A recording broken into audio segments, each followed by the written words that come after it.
Now, I think at least for some of you that watch my videos, that follow this channel, you've been foaming at the mouth a little bit for this. You're excited for it. You want it and you got to have it. And by God, you're going to get it.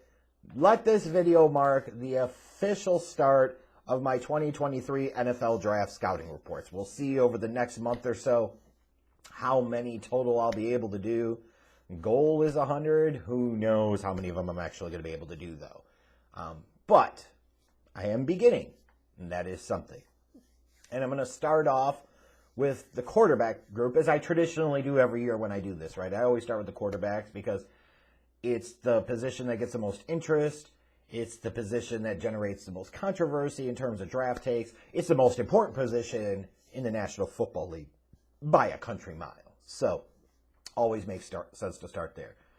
And one thing you'll find is that traditionally, historically, that the chosen one or the relative chosen one in terms of who the media and some of the draft media really get behind as being like QB1 in a draft class, typically I'm not aligned. I'm trying to think of the last time I truly was aligned. It's probably been several years to where the consensus QB1 was also my QB1. I think it's been a while. And that streak is going to continue this year because as I watched Bryce Young, I did not quite feel the same about him as many others do. And, you know, when you talk about, you look at the games that I watched, it was a total of 7 for him from 2022. And I went back and watched a couple from 2021 as well, just to give a little bit of comparison, try to see where there were areas of improvement or areas of regression. But these are games that I watch multiple times and try to use a critical lens. And this is what I've come up with. Here is my scouting report for Bryce Young. I'm going to cover the strengths, the weaknesses, give you like an overall summary, an NFL comparison, which was kind of hard in the case of Bryce Young, transparently, and then let you know what my draft grade is and my thinking behind that. So starting off with his strengths, he's really good pre-snap with his reads, with anticipating where the pressure is going to come from, anticipating where his hot reads are going to be, anticipating where the opening in the zone is going to be. Like, he definitely, talking about Bryce Young here, has an advanced feel for that.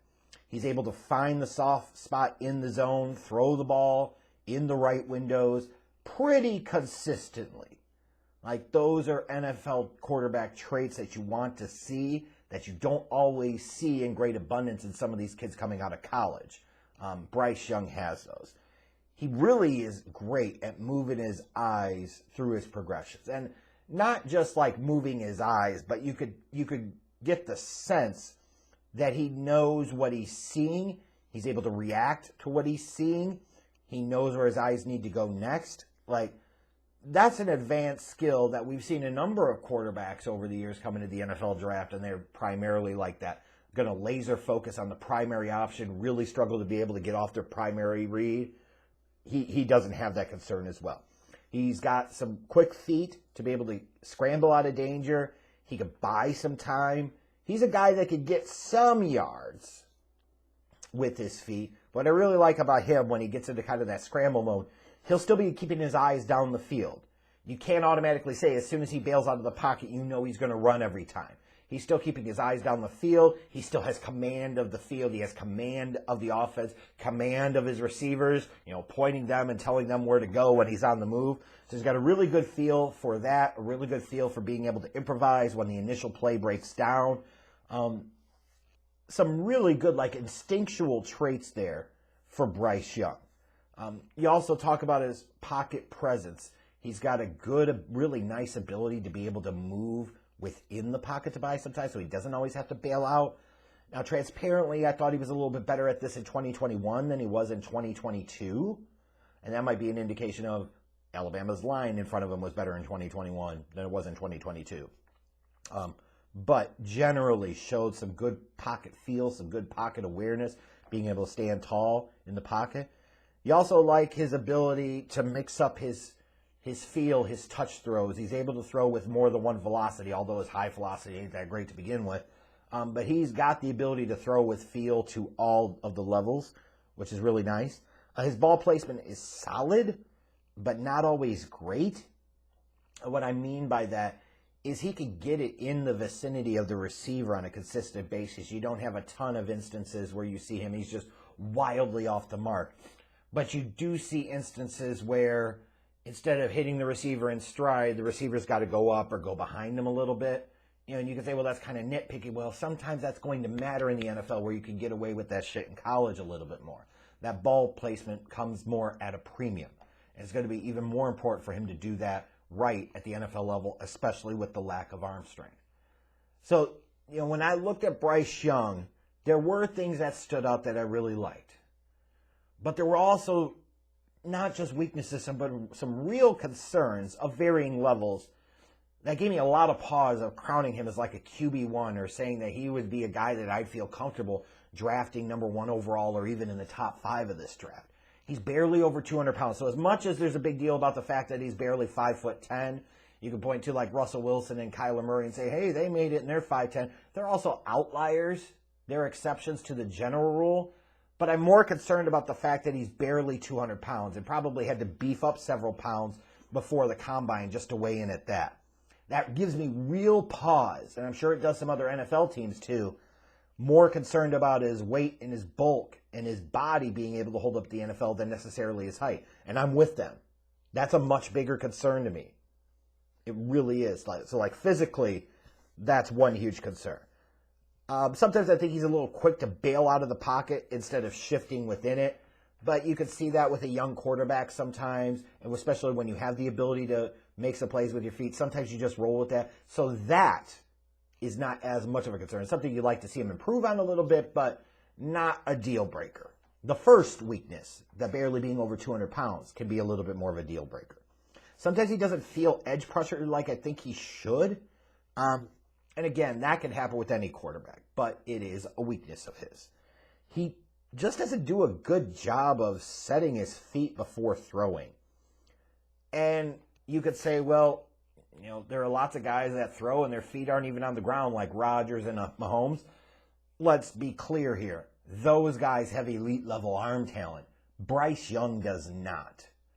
And where that reflects is when he gets pressure in his face, his throws lose both velocity and accuracy. You see a number of balls, especially over the middle, when he gets pressure right in his face, those balls end up short and at the receiver's feet.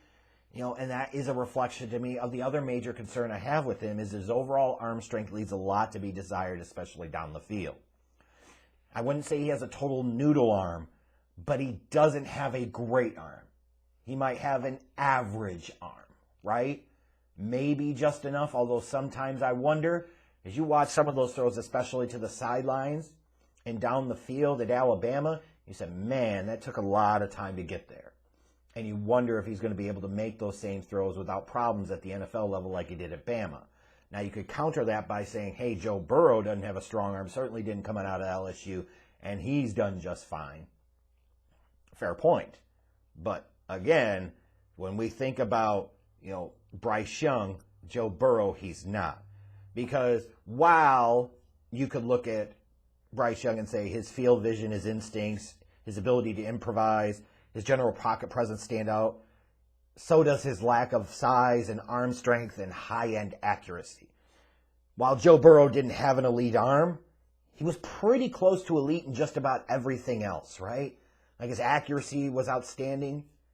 His instincts, his ability to throw with anticipation, his ability to understand the situation, to be able to read the defense, go through his progressions, react quickly to what he sees, his ability to extend plays, buy time with his feet. Like those were all elite traits. Bryce Young doesn't have those same level of elite traits to compensate for a lack of arm strength. I've seen some people will throw out there, and probably in a bit of a trolling fashion, but maybe not, maybe just being kind of lazy, comparing them to Tua Tagovailoa. I personally think that's kind of lazy. You could say there's a similarity or two, but when you look at Tua, he had significantly more durability concerns coming out of Alabama, and he also requires a lot more effort to get any real velocity on his ball. Oh, Tua can throw the ball 50 yards down the field. All right, Tuanon, let's calm down. He does not have a great arm. Now, his accuracy, especially over the middle of the field, is really good. That's where I think actually Tua is better than a Bryce Young. But in general, I think like Bryce Young's athleticism functionally at the quarterback position is better. I think his instincts and his feel are a little bit better than Tua's. And I think Bryce Young could be a good NFL starter. I just don't see the elite upside that others do. Like, I had some trouble making a perfect comparison for him. You're probably going to see some comparisons to Kyler Murray, which feels crazy because Murray's physical talents were better, right? His arm strength was better. His athleticism was elite for the quarterback position. Bryce Young's is not. You're going to see some comparisons to Russell Wilson. Russell Wilson was more solidly put together. Again, I think a little bit of a better runner and also had a stronger arm and a much better deep ball. I could see comparisons to Doug Flutie, Tony Romo maybe. I compared him to Doug Flutie here. Like undersized quarterback that had some good instincts and feel for the position. Arm strength is kind of, I think Flutie's arm, at Boston College was just a tad bit stronger than Bryce Young's at Alabama. I know I'm going in the Wayback Machine here, but being able to find a comparison for Bryce Young wasn't as easy as you might think. And I was trying to find the closest one. It's hard to find a perfect one, right? I could see some of the comparisons to Tony Romo, but I went with Doug Flutie.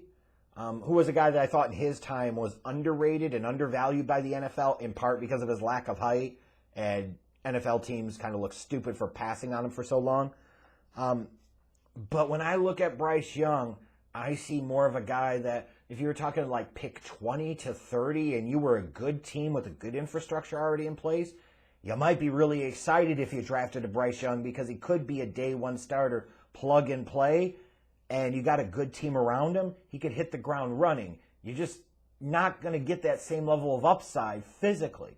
And I think when you're drafting at the top of the draft, you've got to look for guys that can move the needle physically. They've got to be like high-end type of talents. I think Bryce Young is a very good talent. I don't view him as a high-end quarterback talent. He's going to end up like QB3 or QB4 on my board overall. And would not be the guy that I would take first overall if I'm the Carolina Panthers, or maybe even second overall if I'm the Houston Texans. Team like the Colts, a team like the Raiders or the Seahawks or the Lions, somewhere in that 4 to 7 mix based on the way his draft plays out. Now that could make more sense. But I would say you have to be tremendously courageous to look at Bryce Young and then look at some of the other quarterbacks in this draft from a physical skills and a physical talent standpoint. It would be a ballsy-ass move to take a 5'10" quarterback that barely cracks 200 pounds with an kind of arm as the number 1 or even number 2 overall pick. I may be proven wrong, but yeah, I don't think Bryce Young is QB1 or QB2 in this draft, Frank.